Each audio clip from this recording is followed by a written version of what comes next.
कैसे हो आप सब। आई होप कि आप सभी लोग बहुत अच्छे होंगे, अपनी पढ़ाई की तैयारी अच्छे से कर रहे होंगे। आज की इस वीडियो में यार पाइथन के लेसन नंबर 9 स्टार्ट करेंगे। और आज के इस क्लास में लेसन नंबर 9 का क्लासेज इन पाइथन पढ़ने वाले हैं कि पाइथन के अंदर क्लासेज क्या होती है। ठीक है, इंपॉर्टेंट चैप्टर है। आपको मैंने पिछले दिन मॉडल पेपर दिखाया था, उसमें ये पूछा था क्लासेज क्या होती हैं। ठीक है, तो फर्स्ट ऑफ ऑल हम लोग समझते हैं कि ये क्लासेज आया कहाँ से, इसके बाद फिर हम लोग बात करेंगे इस क्लासेज के बारे में। ठीक है, तो हमारा देखो एक उप्स कंसेप्ट होता है। कौन सा कंसेप्ट? उप्स कंसेप्ट। ये सभी प्रोग्रामिंग में लगभग होते हैं, जैसे कि हमारा सी हो गया, सी प्लस प्लस हो गई, या जावा हो गया, या फिर हमारा पाइथन, एक रूबी जो है ये भी एक लैंग्वेज है हमारा। तो यहाँ पे देख सकते हो कि काफ़ी सारे लैंग्वेज में उप्स कंसेप्ट को यूज किया जाता है। कौन से कंसेप्ट को? उप्स कंसेप्ट को। अब ये उप्स कंसेप्ट क्या होता है? तो ऑब्जेक्ट ओरिएंटेड प्रोग्रामिंग लैंग्वेज। तो जितने भी हाई लेवल लैंग्वेज होती हैं, जितने भी हाई लेवल लैंग्वेज होती हैं, वो सारे के सारे उप्स कंसेप्ट को एक्सेप्ट करती हैं। अब ये ओप्स कंसेप्ट क्या है, इसको अभी हम आगे पढ़ेंगे, ठीक है, डिटेल में। अभी बस इतना समझो कि ओप्स कंसेप्ट जो हमारा है, यहीं से निकलकर हमारे क्लासेज जो है, ऑब्जेक्ट्स जो है, वो आई हुई है। यह एक मौलिक यानी फंडामेंटल प्रोग्रामिंग कंसेप्ट है, जिसका उपयोग जो डेवलपर्स होते हैं डेटा और फंक्शन को एक साथ जोड़ने के लिए क्लासेज और ऑब्जेक्ट की अवधारणा का उपयोग करते हैं। यानी जो भी डेवलपर हैं, जो प्रोग्रामिंग करते हैं, उनकी जो डेटा है और जो उनके फंक्शन होते हैं, उनके साथ जोड़ने के लिए क्लासेज और ऑब्जेक्ट्स का यूज करते हैं। तो क्लासेज और ऑब्जेक्ट्स मिलते कहाँ हैं?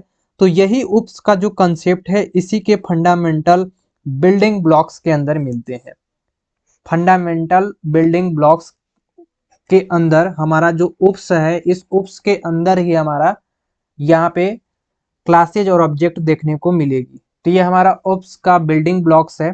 ठीक है, जिसमें कि इसमें आप सबसे पहले यहाँ पे देख सकते हो कि हमारी क्लासेज को डिफाइन किया गया है। ठीक है, तो इसी क्लासेज के बारे में बात किया गया है पाइथन के अंदर कि ये क्या यूज होता है, ये क्या होता है।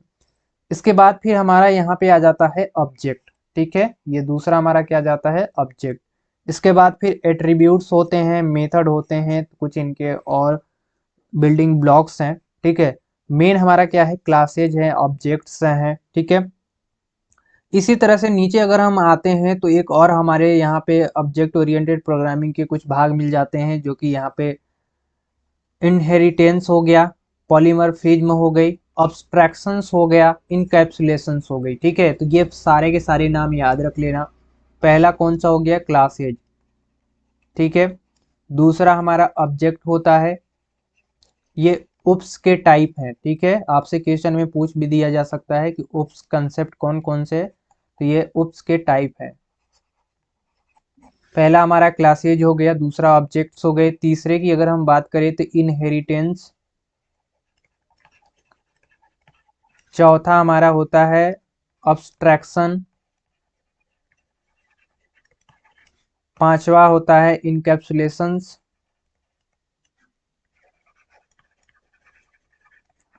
और लास्ट हमारा छठा जो होता है उसे हम बोलते हैं पॉलीमॉर्फिज्म। ठीक है, पॉलीमॉर्फिज्म।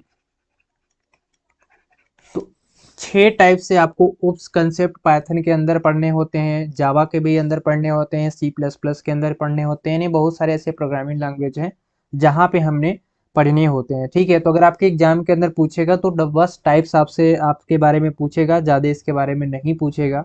ठीक है, यहाँ पे जो आपका मेन जो कंसेप्ट पूछेगा वो पूछेगा क्लास एंड ऑब्जेक्ट्स का। ठीक है, तो आज हम इसी के बारे में डिस्कस करेंगे कि हमारे क्लासेज या ऑब्जेक्ट्स क्या होती हैं। ठीक है, अगर हम थोड़ी सी उप्स की एडवांटेज की अगर बात कर लेते हैं तो आगे के जो चीज़ें हैं उनको पढ़ने में थोड़ी सी हेल्प होगी। ठीक है, तो थोड़ी सी हम जो हमारा उप्स है उसकी एडवांटेज देख लेते हैं कि इसके एडवांटेज क्या क्या है। फर्स्ट ऑफ ऑल की जो हमारा उप्स होता है, भाषा के साथ समस्या निवारण आसान होता है। यानी इसमें जो प्रोग्राम हम करते हैं, प्रोग्राम को हम आसानी से कर जाते हैं। यह कोड जो है लचीलापन प्रदान करता है। कहने का मतलब है कि इसकी कोड जो है वो थोड़ी सी हम जब एक बार कोई चीज़ डिफाइन कर देते हैं तो उसको हम बार बार कॉल कर सकते हैं। तो कुछ इसमें अधिक फंक्शनैलिटी मिलती है। ऑब्जेक्ट ओरिएंटेड प्रोग्रामिंग कोड पुनः प्रयोजन प्रदान करता है। कहने का मतलब है कि हम अगर एक बार उसे डिफाइन कर दिए हैं तो उसको हम चाहे तो पुनः से उसको हम लोग उसको यूज में ला सकते हैं। ठीक है। ओप्स जो है वो सिक्योरिटी प्रदान करता है जब भी हम अपनी डेटा या फंक्शनलिटी को जो है डिफाइन करते हैं।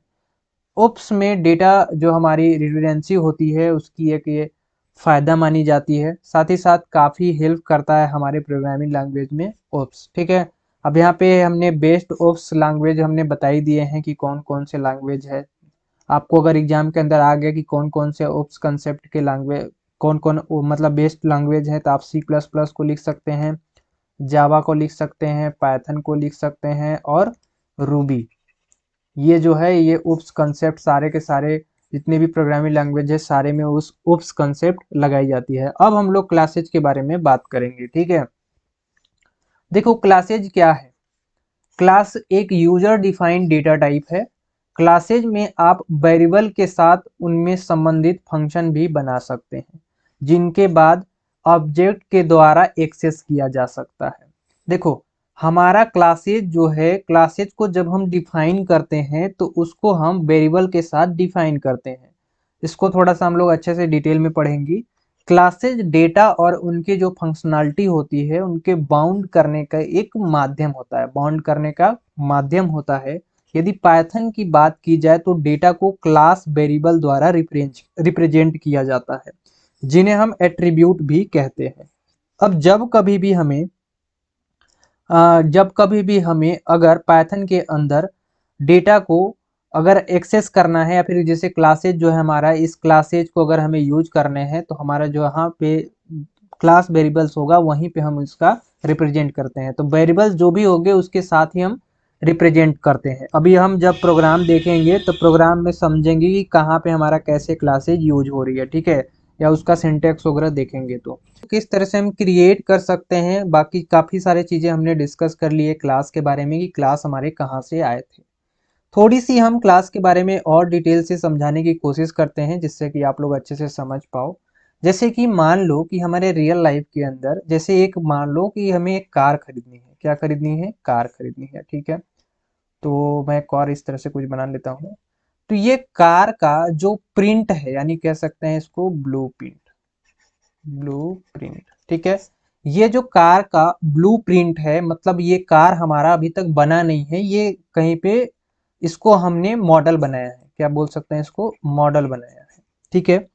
तो हमारा जो ये कार है ये मॉडल है, इसे ही हम लोग क्या कहते हैं? क्लास कह देते हैं। ठीक है। जब इसके अंदर ओरिजिनल में हमारे पास इस गाड़ी का ओरिजिनल इंजन लग जाता है, सारा कुछ लग जाता है, तो उसे ही हम कहते हैं ऑब्जेक्ट। ठीक है। तो क्लास एंड ऑब्जेक्ट में यही डिफरेंट होता है। क्लास हमारा एक सिर्फ ब्लूप्रिंट होता है। ठीक है। तो अगर आप हमारे पास किसी भी प्रकार की कार हो सकती है, गाड़ी हो सकती है, कुछ भी हो सकती है, तो वो जब तक हमारे पास एक मॉडल है या जब तक वो हमारे एक ब्लूप्रिंट की तरह है तब तक वो हमारा क्लास होता है। वो जैसे ही उसके अंदर हम इंजन या फिर जो भी चीज़ें उसके अंदर हम ओरिजिनल चीज़ डाल देते हैं वो चलने लगता है तो वो हमारा एक ऑब्जेक्ट होता है। ठीक है। तो यहाँ पे यही होता है क्लास। आई होप कि हमारा आप लोग समझ गए होंगे। अब हम किस तरह से क्रिएट कर सकते हैं क्लास को उसे हम थोड़ा सा देखते हैं। तो क्लास को क्रिएट करने के लिए हमने बताया कि उसमें आप सभी को डिक्लेरेशन करने के लिए आपको वेरिएबल को डिक्लेयर करना पड़ता है। ठीक है। तो यहाँ पे जैसे हमने क्लास के कीवर्ड दिखाए हुए हैं। लैंग्वेज ज़्यादातर जो भी लैंग्वेज होते हैं जैसे पाइथन हो गए, तरह पाइथन में भी एक क्लास डिफाइन करना होता है। क्लास कीवर्ड का प्रयोग किया जाता है यानी क्लास को डिफाइन करने के लिए हम लोग क्लास कीवर्ड का ही यूज करते हैं, दूसरा हम लोग यूज नहीं करते। ठीक है। तो जैसे कि सबसे पहले यहाँ पे देख सकते हो कि क्लास कीवर्ड का यूज किया गया है। ठीक है। और यहाँ पे हमारा क्लास नेम, अब जैसे ही क्लास नेम जो है ये हमारा एक वेरिएबल हो गया। ठीक है। क्या हो गया? वेरिएबल्स हो गए। ठीक है। तो यहाँ पे आप लोग इस तरह से डिफाइन कर सकते हो। ठीक है। क्लास कीवर्ड को आपको एग्जाम के अंदर पूछे जाएंगे तो आप लोग क्या करना है, सबसे पहले आपको क्लास लिखना है क्योंकि क्लास आपको डिफाइन करने हैं। तो क्लास को क्लास कीवर्ड के ही हेल्प से हम इसको डिफाइन करते हैं पाइथन के अंदर। इसके बाद फिर आपको यहाँ पे शिफ्ट लगाने हैं। इसके बाद क्लास नेम कुछ भी लिखना है, यहाँ पे ये क्लास नेम कुछ भी हो सकता है। ठीक है। इसके बाद फिर यहाँ पे कॉलन लगाने हैं। ठीक है। देखो यहाँ पे लिखा भी गया है कि पाइथन में क्लास हेडर डिक्लेयर करने के बाद कॉलन लगाना अनिवार्य होता है। तो ये हमारा जो क्लास हेडर है, इसको जब हम डिक्लेयर कर दिए तो उसके बाद कॉलन लगाना जरूरी होता है, और यही हमारा जो है क्लास डिफाइन हो गया। ठीक है। ये जो हमारा है ना, ये हैशटैग, ये हमारा एक यहाँ पे ये बताया गया है कि यहाँ पे आप class attributes, variables and class members, ये हमारा कमेंट है, इसे हम बोलते हैं कमेंट। ठीक है, ये कमेंट लिखा गया है। बस आपको क्लास कीवर्ड को डिफाइन करने के लिए बस एक लाइन लिखना है, बस इतना ही। ये हमारा क्लास कीवर्ड हो गया। ठीक है, जो ये ऊपर का लिखा हुआ है। तो इस तरह से आप डिफाइन कर सकते हो। ठीक है। अगर पाइथन में इम्पटी क्लास को डिफाइन करने हैं तो आप इसको क्लास लिखोगे, माई क्लास, इसके बाद यहाँ पे ये लिखोगे, इस तरह पास लिखकर डिफाइन कर सकते हो। तो अगर आपसे पूछेगा तब, अगर वैसे नहीं पूछा जाता। तो अब हम चलते हैं आगे, और यहाँ पे हम लोग कुछ क्लास के बारे में और पढ़ रहे थे। तो क्लास के अंदर कुछ फंक्शन या मेथड होते हैं, और उससे संबंधित कुछ वेरिएबल्स दिए जाते हैं, और उन फंक्शन और वेरिएबल्स को एक ही क्लास पर एकत्रित किया जाता है। ठीक है। और उन डेटा को एक्सेस करने के लिए उस क्लास और ऑब्जेक्ट को बनाया जाता है। क्लास अपने डेटा को होल्ड करने के लिए कार्य करता है। क्लास अपने जो भी डेटा होते हैं उसको होल्ड करने के कार्य आते हैं। और क्लास ऑब्जेक्ट के जो ब्लूप्रिंट या लेआउट होता है, क्लास के एक या एक से अधिक ऑब्जेक्ट्स क्रिएट किए जा सकते हैं। ठीक है। तो यहाँ पे एक दो चीज़ हमें फ़ायदा मिलती है। जैसे क्लास हमारा क्या करता है, क्लास हमारा जो है एक ब्लूप्रिंट होता है।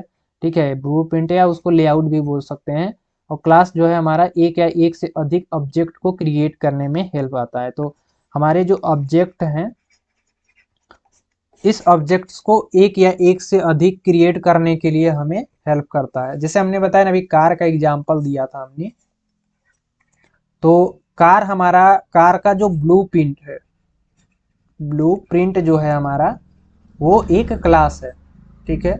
तो अगर हमारे पास एक कार का डिजाइन है तो इस कार से हम चाहे जितनी भी कार बना सकते हैं, ओरिजिनल। ठीक है, चाहे हम जितनी कार बना सकते हैं, वो हमारा क्या होता है, ऑब्जेक्ट होता है। तो इसी से डिफिनेशन निकल कर आता है कि जो हमारा क्लास होता है वो एक या एक से अधिक ऑब्जेक्ट को बनाने में हेल्प करता है।